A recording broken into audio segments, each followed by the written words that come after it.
ရှမ်းပြည်နယ်မောင်နှင်းကျော်တေးမတ်လွန်လွန်ချင်းမိသားစုကနေပြီးတော့မိမိအမေကျန်းပြနိုင်လို့ပဲပြီးတော့လုံးဝမြန်မာပြည်နဲ့နဝကမ္မအလူငယ်သုံးလေးကျက်တော့ကိုဆယ်လီကမာကြီးမိုက်ကနေပြီးတော့နိဗ္ဗာန်တော်ပြီးတော့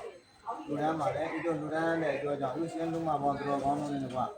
မိသားစုလေးပဲကိုယ်ကျမ်းမာခြင်းစိတ်ချမ်းသာခြင်းကိုယ်စိတ်ဓမ္မတွေကျမ်းမာချမ်းသာခြင်းနဲ့ပြည့်စုံပြီးတော့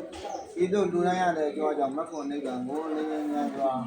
ရောက်လွယ်မျက်မှောက်ပြုနိုင်ပြီးတော့စင်တာလေးကိုဒါအစရှိတဲ့တော်ကောင်းသူများလောင်းနေတဲ့တည်ရတဲ့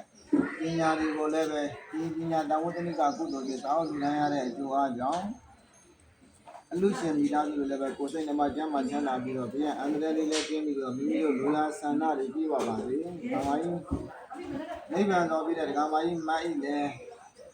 ကျမ်းမာချမ်းသာပြီးတော့ဒီကျမ်းမကတန်ခါတော်ရှင်မြတ်တို့ရဲ့အကျိုးကိုဆောင်ရွက်နိုင်တဲ့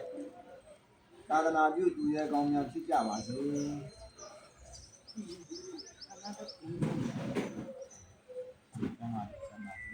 ညီမလေးကြောက်ကြည့်လိုက်အောင်